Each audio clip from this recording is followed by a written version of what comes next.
Hey there. I'm talking to you. You mean me? Yes, you.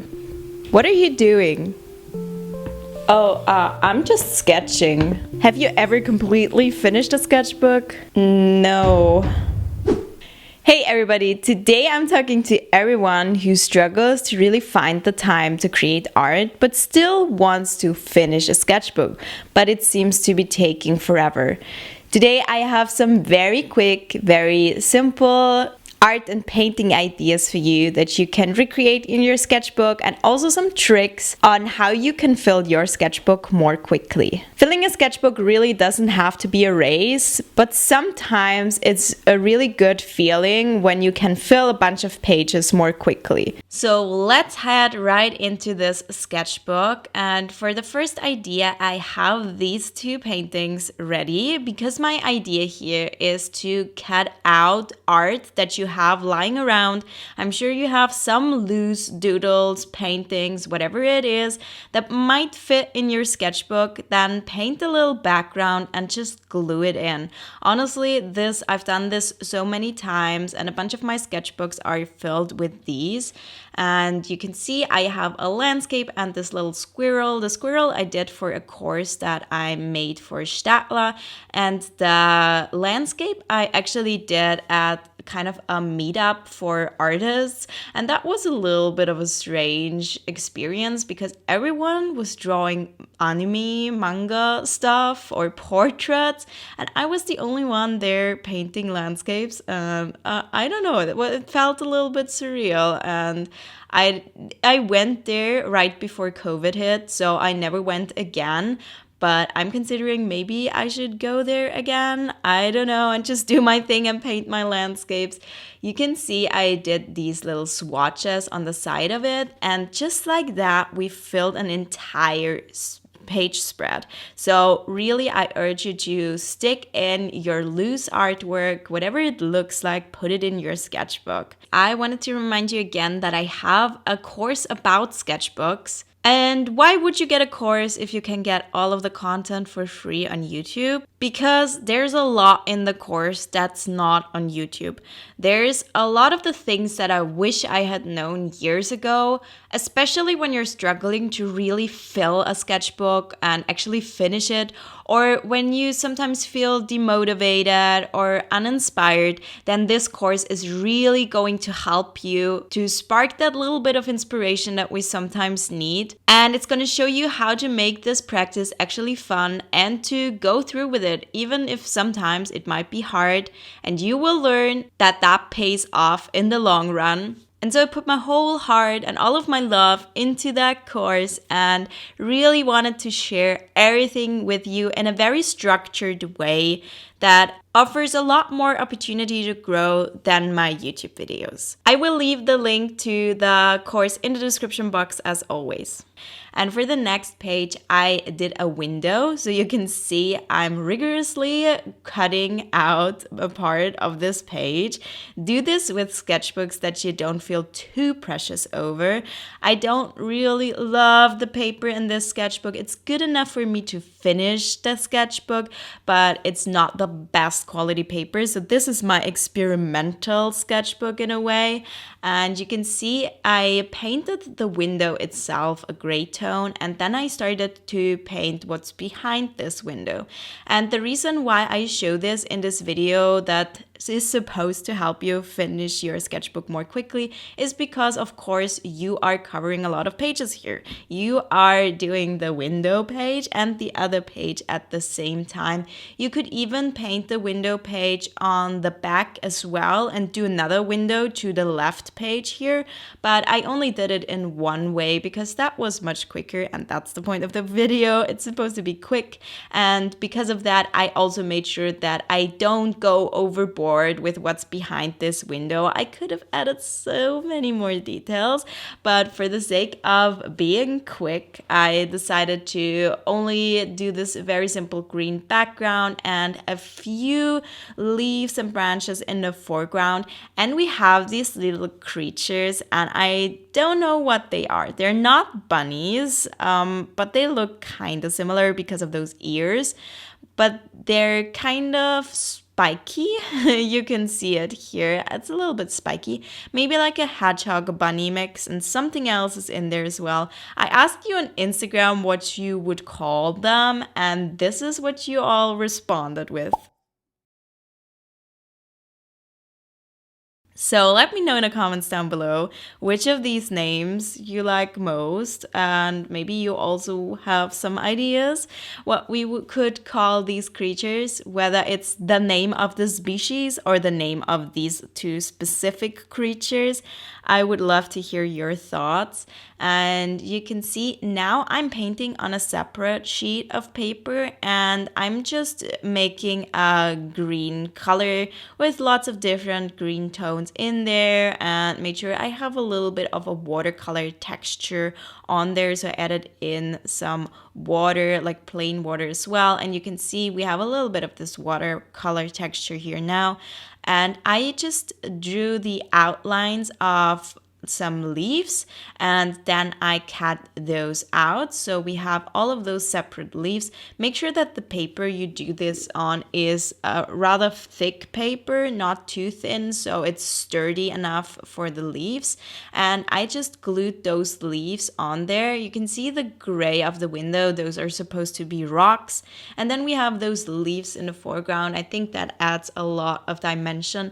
I'm not 100% happy with this page, but it's okay. It's just a quick page and this low pressure kind of sketchbook.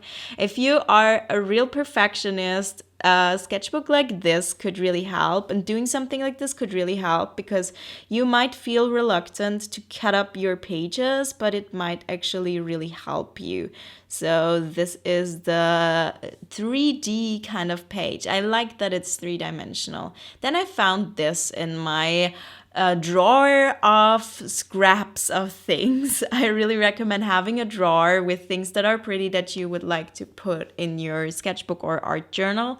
And these are actually stamps that I made. Like, I made the stamp and then I tested it on this page, and I cut out 4 of these parrots and I colored them in different colors, and I also colored the background for the sketchbook page that they're gonna be glued onto, and just colored them in different ways, and that was pretty easy. And yeah, you could glue anything into your sketchbook is my point that I'm trying to make here. Use stamps or whatever you have ready to make your life easier.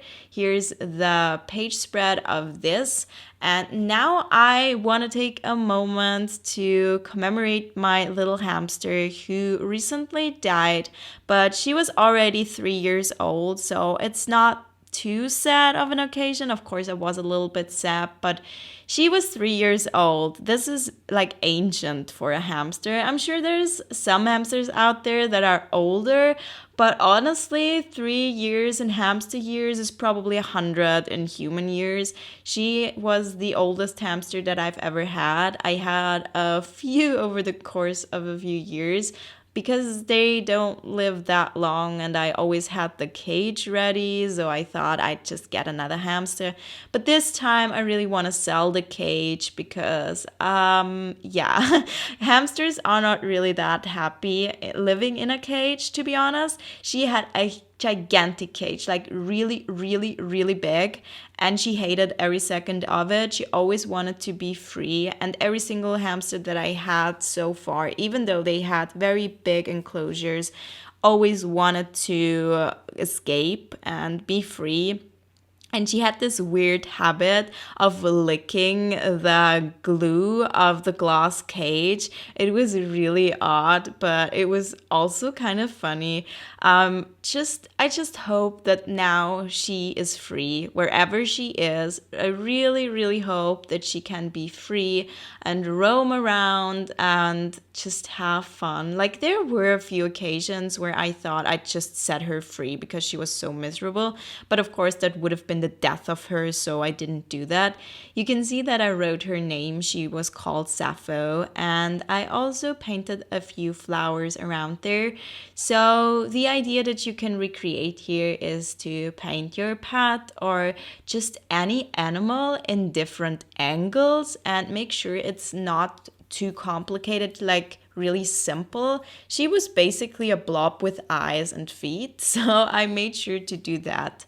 And then on the left side, I painted a flower. This one I found on Pinterest with one of these tutorial kind of pictures. I'll try to insert it here so you know what I mean. And I just painted this flower because I thought it would be simple enough and fill the page and go with what I did on the other side. So going with what you have on the other side, kind of color-wise or maybe even theme-wise, is always a good idea because then your page spreads fit together. And because I had the flowers on the right, I thought that this would be really fitting, and it was pretty quick because it's a loose watercolor floral. And so we have yet another page spread. This is really fast in this video because we have a lot of ground to cover.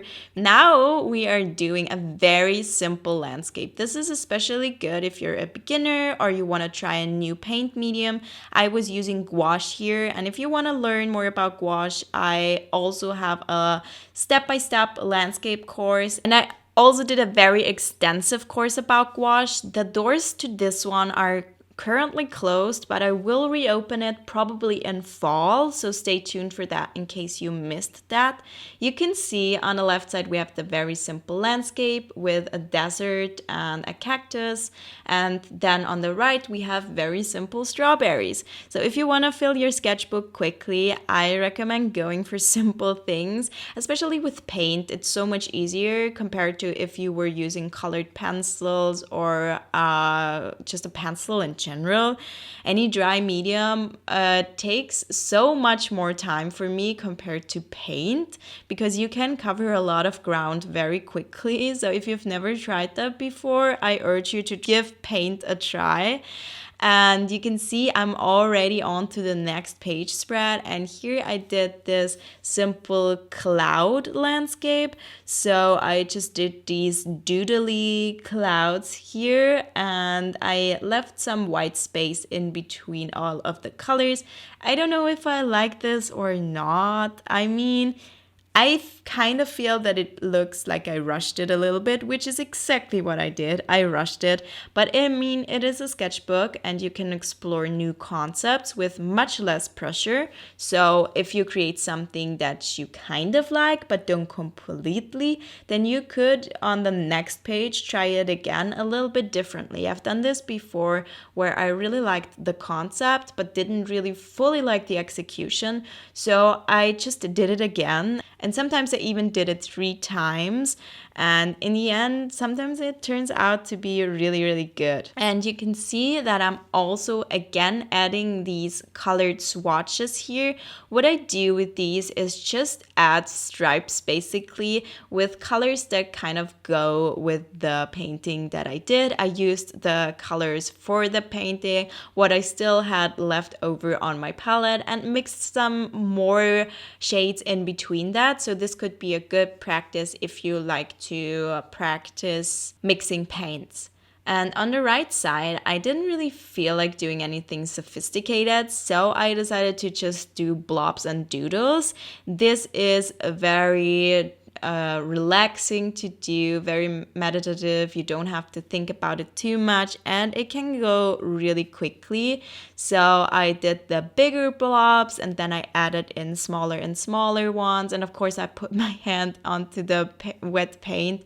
So I fixed that later, that little spot in the middle, and you can see that here, yeah, I used a paint marker for that, a white one. And I just filled the page with the same colors that I used on the left page and just did those little doodles.